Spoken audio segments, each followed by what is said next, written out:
Alhamdulillah Alhamdulillahilladzi hadana wa kafana wa ja'alana minal muslimin. Asyhadu an la ilaha illallah wahdahu rabbi la syarika lah wa asyhadu anna Muhammadan abduhu wa rasuluhu alladzi la nabiyya ba'dah. Qala Allahu azza wa jalla Ya ayyuhalladzina amanu taqullaha haqqa tuqatihi wa la tamutunna illa wa antum muslimun amma ba'du. Ma'asyiral muslimin, jamaah Jumat yang dimuliakan Allah Subhanahu wa taala. Marilah di hari Jumat ini kita meningkatkan takwa kita kepada Allah Subhanahu wa taala. Tentu takwa dalam arti kata melaksanakan seluruh perintah Allah Subhanahu wa taala dan berusaha untuk menjauhi larangan-larangan Allah tabaraka wa taala. Salawat dan salam marilah kita haturkan kepada junjungan alam Nabi besar Muhammad sallallahu alaihi wasallam. Ma'asyiral muslimin, jamaah Jumat yang dimuliakan Allah Subhanahu wa taala. Kemuliaan seseorang itu ketika terangkai antara ruh dan juga jasad. Karena ketika jasad itu mengandung ruh, maka kita bisa lihat ketika mereka hidup di permukaan bumi. Sebagian mereka menggunakan pakaian dengan berbagai macam corak, kendaraan dengan berbagai macam merek, tinggal di rumah megah mewah dan mahal harganya. Tapi ketika ruh itu dicabut dari jasadnya, maka jasad itu akan masuk di bawah tanah dan tidak ada kemuliaan sama sekali. Makanya siapapun yang meninggal, apakah orang kaya, orang miskin, pemimpin ataupun rakyat, tetap saja pakaian mereka sama, putih, murah, dan akan dimakan cacing tanah. Ma'asyiral muslimin yang dimuliakan Allah Subhanahu wa taala. Dalam sebuah hadis disebutkan dari hadis Bara bin Azib radhiyallahu an,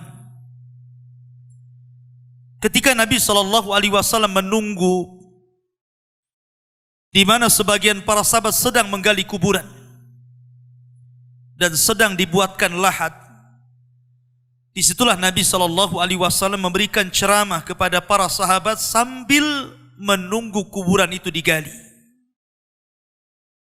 Kemudian Nabi SAW bercerita tentang bagaimana ruhnya seorang mukmin dan ruhnya seorang kafir apabila dicabut Allah Subhanahu wa taala lewat malakul maut.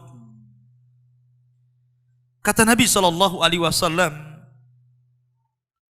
apabila ruh itu dicabut, tabi'ahul basar, maka pandangan akan mengikutinya. Makanya setiap orang yang mati pasti melotot. Disitulah disunnahkan untuk diusap dan ditutup supaya tidak menakutkan orang lain. Dan ruh dicabut itu dari mulut seseorang. Kata Nabi SAW, apabila ruh itu seorang mukmin, maka ruh itu akan dicabut dimulai daripada ujung-ujung jari tangan dan kaki. Kemudian pelan-pelan naik sampai ke tenggorokan. Dari situlah kemudian ruh keluar daripada lisannya. Kata Nabi SAW, keluarnya seperti air yang terakhir keluar dari botol. Anda bisa bayangkan, kalau seandainya sedang memegang botol aqua dan itu masih penuh airnya, kemudian kita tuangkan, tentu air itu akan sangat deras keluar. Tapi ketika dalam botol itu cuma 1 tetes saja yang tersisa, tentu apabila kita tuangkan akan berjalan pelan-pelan. Kata Nabi SAW, ruhnya seorang mukmin itu ketika keluar seperti tetesan terakhir yang keluar dari mulut teko.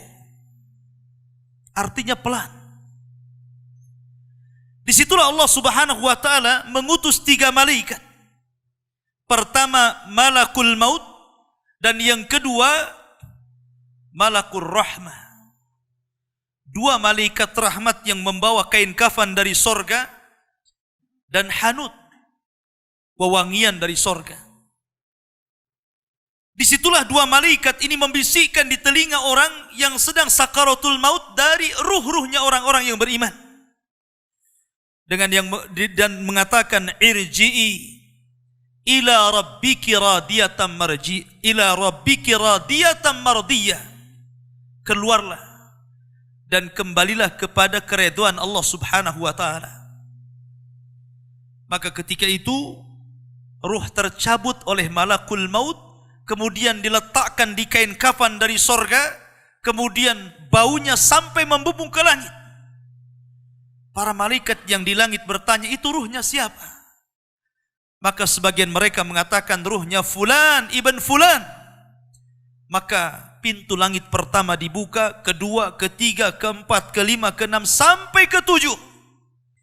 Di sini Allah Subhanahu wa ta'ala berfirman, letakkan catatan amalnya di tempat yang paling tinggi fil illiyin, dan kembalikan ruh ke dalam jasadnya. Akhirnya kemudian para malaikat ini pun mengembalikan ruhnya ke dalam jasadnya. Ketika ruh itu sudah menyatu lagi dengan jasadnya, kemudian dia tersadar, kata Nabi SAW, dia sempat mendengar suara terompah orang-orang yang mengantarnya. Ketika suara terompah orang-orang yang mengantarnya semakin jauh, semakin jauh, semakin jauh, kemudian keluar dari areal kuburan, disitulah 2 malaikat yang disebutkan dalam riwayat Munkar dan Nakir bertanya tentang 3 perkara. Pertama bertanya tentang man rabbuka, siapa Tuhanmu. Yang kedua, wa ma nabiyuka, siapa nabimu. Dan yang ketiga, wa ma dinuka, apa agamamu. Maka Allah Subhanahu wa ta'ala gambarkan orang-orang yang beriman, yuthabbitullahu alladhina amanu bil qawli tsabit. Bahwa orang-orang yang beriman itu Allah mantapkan jawabannya. Apabila ditanya siapa Rabbmu, maka dia akan bertanya Allah. Apabila ditanya siapa nabimu, maka dia akan menjawab Muhammad sallallahu alaihi wasallam. Apabila ditanya apa agamamu, maka dia akan menjawab Islamlah agamaku. Ketika dia sanggup menjawab, tiba-tiba penyuruh dari langit mengatakan, sadaqa abdi, hambaku telah benar. Kemudian Allah Subhanahu wa ta'ala berfirman, bentangkan kuburan itu seluas-luasnya. Kemudian hembuskan angin dari sorga. Maka tiba-tiba kuburan itu meluas. Kemudian angin dari sorga masuk ke dalam kuburan. Disitulah datang seseorang yang sangat tampan sekali, yang sangat indah sekali, yang sangat luar biasa tutur katanya. Tiba-tiba datang kemudian mengajak bicara, ngobrol. Tanpa terasa kemudian kiamat sudah dibangkitkan. Maka orang ini bertanya, siapa kamu? Kenapa kamu asik sekali berbicara dan ngobrol dengan saya? Maka orang ini mengatakan, ana amaluka saleh. Sayalah amal soleh. Sayalah solatmu. Sayalah puasamu. Sayalah qiraatul Qur'anmu. Sayalah birrul walidainmu. Sayalah zikirmu. Dan begitu seterusnya. Maka ketika itu dia berdoa kepada Allah Azza wa Jal, ya Rabb aqimis sa'ah. Ya Rabb, segerakan bangkitkan kiamat agar aku bisa kembali kepada harta dan keluargaku. Ini gambaran ruhnya seorang mukmin. Tapi gambaran ruhnya orang kafir berbeda tentunya dengan ruhnya orang mukmin. Kata Nabi SAW, ruhnya orang kafir itu dicabut seperti seseorang menancapkan pisau seperti cerulit ke dalam kambing wol, kemudian bulunya disiram oleh air.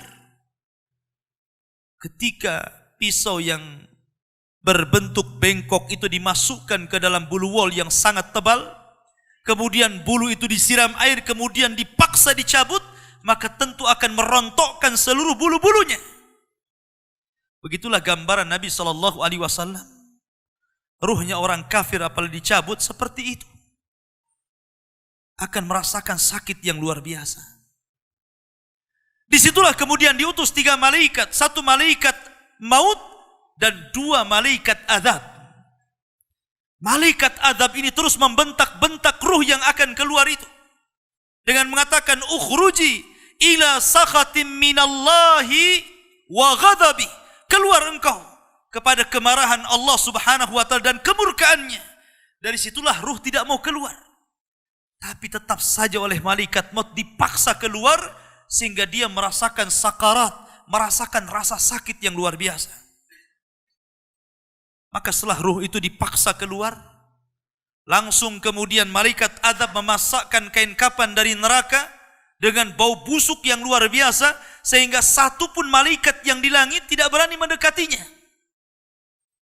Akhirnya ketika ruh sudah masuk ke dalam kain kafan berbau busuk itu, malaikat hanya bisa saling melempar satu dengan yang lainnya. Tidak ada yang berani mendekat. Disitulah Allah Subhanahu wa ta'ala takdirkan dia tidak bisa naik ke langit.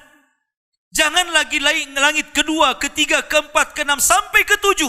Langit pertama pun tidak dibukakan pintunya. Dan itulah isyarat Al-Quran. La tufattahu lahum abwabus sama. Wa la yadkhuluna al-jannah hatta yalijal jamalu fi sammil khiyat. Bahwa pintu langit tidak dibukakan kepada mereka. Kalaupun dibukakan kepada mereka, mustahil. Dan mereka tidak akan masuk ke dalam sorga sampai ada cerita unta masuk ke liang jarum, kata Allah. Lihat bagaimana tersiksanya ruhnya orang kafir ini, ruhnya orang munafik. Maka ruh itu kemudian dijatuhkan dari langit, kemudian masuk lagi ke dalam jasadnya dengan kondisi sudah patah, kesakitan, ibarat Anda jatuh dari ketinggian. Disitulah tiba-tiba ketika sadar, 2 malaikat Munkar dan Nakir sudah membentaknya. Man rabbuka, siapa Rabbmu? Dia hanya mengatakan, ha la adri, aqulu kama qalan nas wa fa'altu kama fa'alan nas. Aku tidak tahu, aku tidak tahu. Aku hanya mengatakan apa yang dikatakan manusia, dan aku hanya berbuat apa yang aku lihat manusia berbuat. Hanya taklid, ikut-ikutan. Maka dia pun dipukul setiap salah menjawab dengan gada malaikat yang kalau diletakkan di gunung Uhud, hancur gunung Uhud itu, kata Nabi SAW. Kemudian ditanya tentang siapa nabinya, tidak bisa menjawab. Kemudian ditanya tentang apa agamanya, tidak bisa menjawab.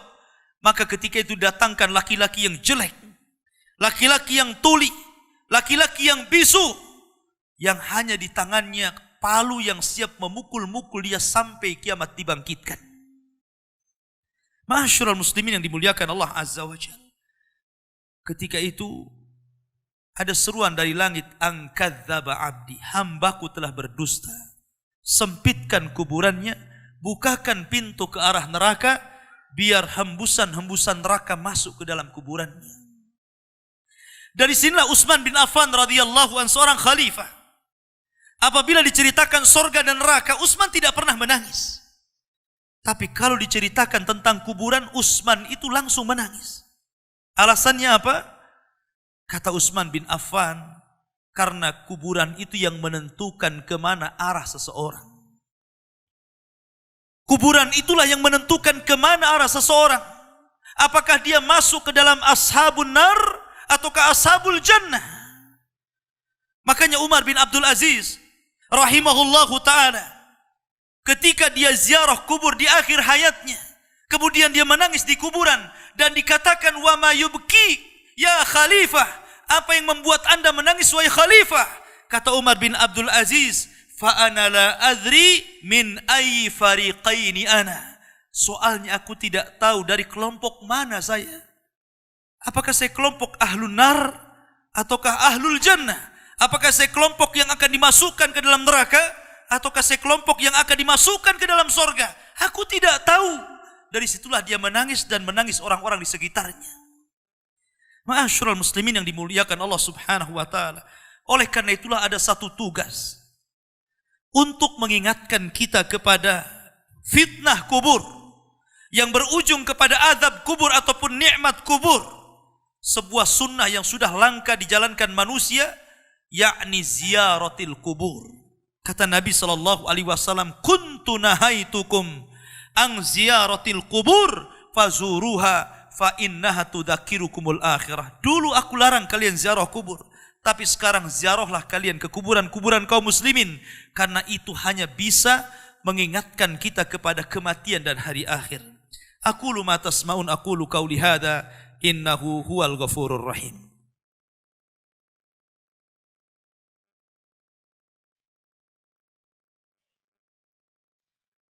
Bihamdillahi wassalatu wassalamu ala rasulillah wa ala alihi wa sahbihi wa mawalah wa la hawla wa la quwata illa billahi wa ba'du. Kehidupan dalam kuburan jauh lebih panjang dibandingkan kehidupan di dunia. Nabi SAW bersabda, a'maru ummati baina sittina wa sab'in. Bahwa usia umatku itu hanya berkisar 60-70 tahun saja. Sedikit yang lewat 70 tahun. Kalaupun ada usia yang sampai 100 tahun itu sedikit sekali. Tapi kebanyakan di bawah 70 tahun, umumnya umat Rasul itu sudah meninggal dunia. Tetapi ketika orang masuk ke dalam kuburan, usia dia di kuburan sampai kiamat ditegakkan itu panjang sekali. Anda bisa bayangkan, orang yang meninggal sejak zaman Nabi Adam sampai hari ini kiamat tidak dibangkit-bangkitkan. Orang yang meninggal di zaman Rasul sudah 1440 Hijriah, itu dari hitungan hijrah Nabi SAW. Sampai hari ini pun belum dikiamat-kiamatkan.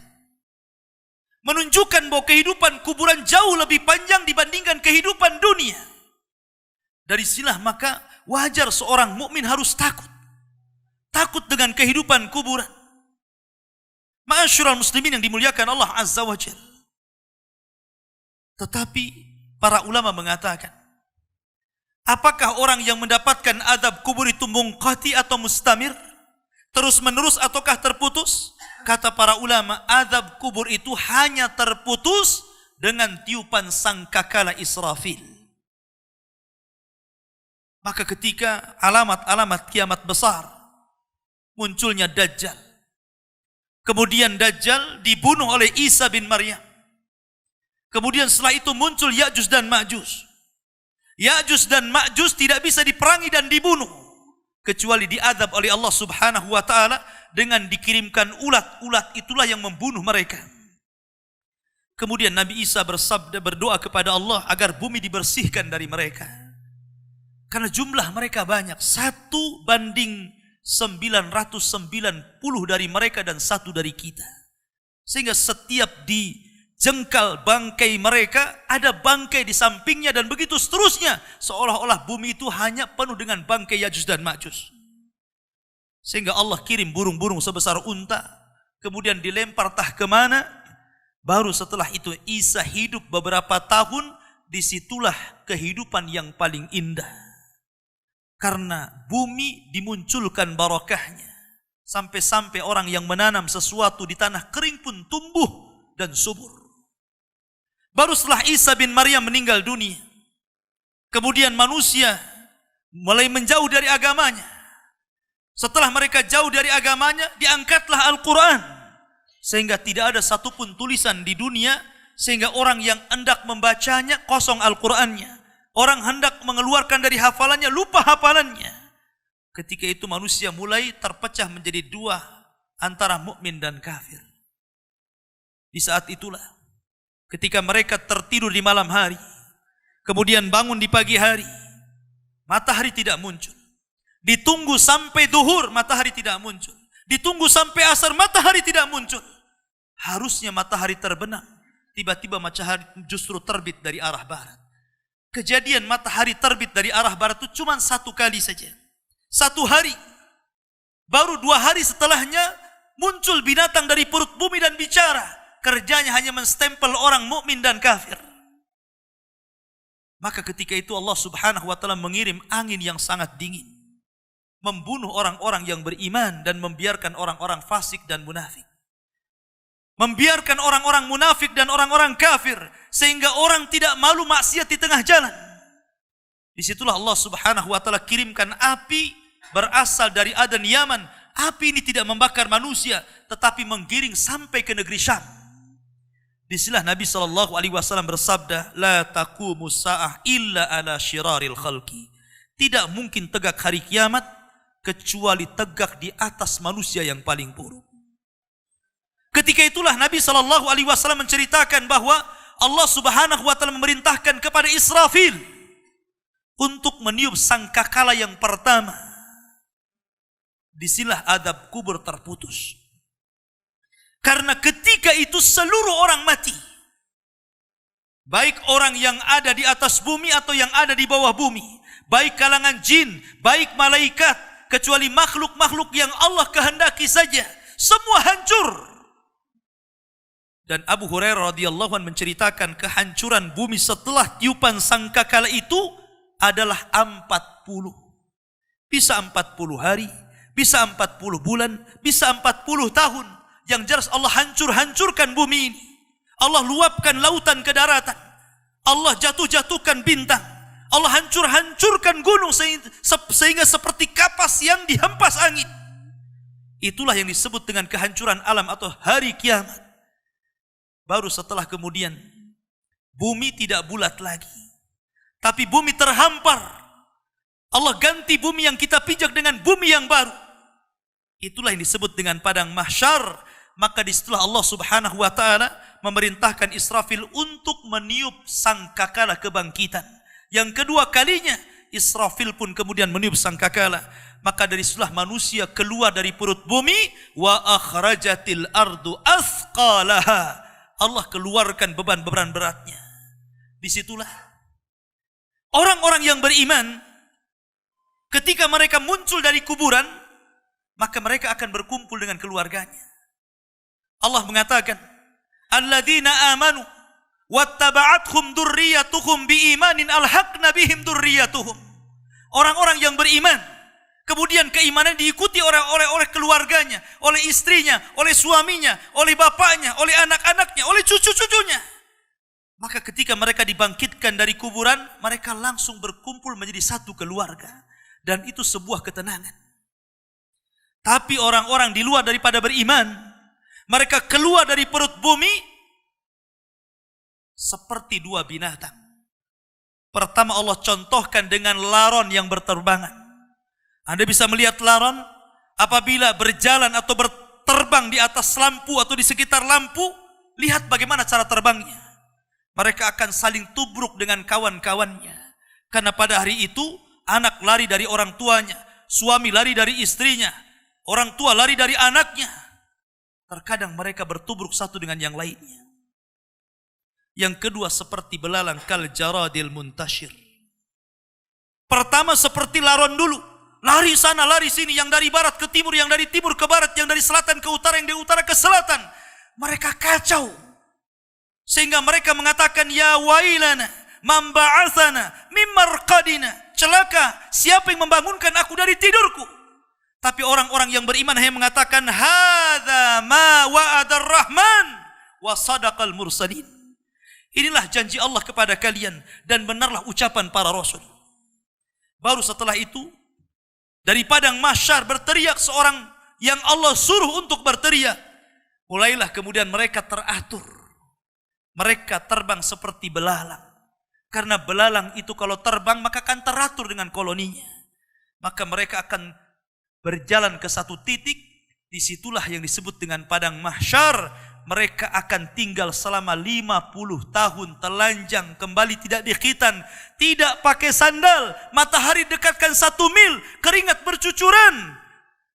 Tidak ada makan, tidak ada minum. Mereka berdiri 50 tahun. Sehingga akhirnya orang-orang saleh mereka berkumpul. Datang kepada Adam minta syafaat. Adam memberikan udzur tidak sanggup memberikan syafaat. Kata Adam, datanglah kalian kepada Nuh, karena dia Rasul pertama dalam Islam. Rasul pertama setelah aku. Maka mereka pun kemudian datang kepada Nuh. Nuh pun memberikan uzur. Datanglah kalian kepada Ibrahim, karena dia Khalilur Rahman. Maka mereka datang kepada Ibrahim.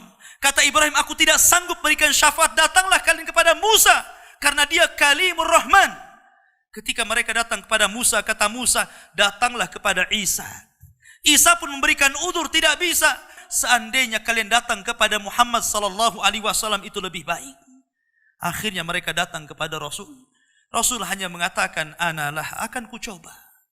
Maka Nabi sallallahu alaihi wasallam menghadap Allah, kemudian sujud di bawah arasy, sampai akhirnya Allah datang dan mengatakan, irfa ra'saka ya Muhammad, sal tu'ta, wasma yusma, wakul yusma, washfa tushaffa. Wahai Muhammad, angkat kepalamu, bicaralah kau didengar. Bicaralah kau didengar, mintalah kau diberi, mintalah syafaat, aku akan kau berikan syafaat. Maka dari setelah Nabi sallallahu alaihi wasallam meminta 7 syafaat. Salah satunya, ya Allah, selamatkan orang-orang yang mengucapkan kalimat la ilaha illallah. Selamatkan orang yang mengucapkan kalimat la ilaha illallah. Walaupun mereka sudah gosong, sudah menjadi abu di neraka, tapi mereka tetap bisa keluar dari neraka dengan kalimat itu. Ma'asyiral muslimin yang dimuliakan Allah, baru manusia kemudian berkelompok-kelompok ketika itu. Inilah yang disebut dengan al-iman bil yaumil akhir. Keimanan kita dengan hari akhir. Maka kita berdoa kepada Allah subhanahu wa ta'ala. Mudah-mudahan Allah subhanahu wa ta'ala menyelamatkan kita dari fitnah kubur. Oleh karena itulah maka ada amalan-amalan disebutkan para ulama. Salah satunya berdoa. Dalam sholat, ketika tasyahud akhir, sebelum salam, kita disuruh untuk berdoa dan berlindung dari 4 perkara. Salah satunya dari fitnah kubur. Karena fitnah kubur inilah yang menentukan apakah Anda masuk adab kubur ataukah masuk nikmat kubur. Fitnah itu artinya pertanyaan 2 malaikat. Dan pertanyaan itu jawabannya bukan karena hafalan. Anda di dunia ditanya siapa Tuhan Anda, pasti Anda mengatakan Allah. Siapa Nabi Anda, pasti akan mengatakan Muhammad Nabi saya. Apa agama Anda, pasti menjawab Islam. Tapi jawaban di kuburan bukan hafalan.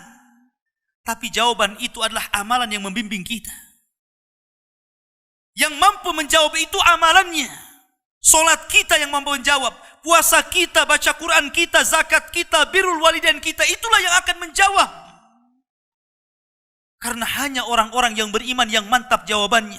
Tapi orang munafik, sekalipun sangat hafal di dunia, belum tentu dia sanggup mengucapkannya, sama seperti mengucapkan kalimat la ilaha illallah detik-detik sakaratul maut. Kita lihat. Mengucapkan kalimat la ilaha illallah itu mudah. Tapi bagi orang-orang yang sedang sakaratul maut, kalimat itu susah diucapkan. Walaupun hanya itu saja kalimat yang sanggup diucapkan oleh orang yang sedang sakaratul maut, tetapi belum tentu orang bisa mengucapkannya. Karena bukan hafalan. Yang mengucapkan kalimat itu bukan hafalan, tetapi amalan dialah. Makanya para ulama mengatakan salah satu alamat husnul khatimah ketika dia bisa mengucapkan kalimat itu, karena Nabi SAW mencontohkannya.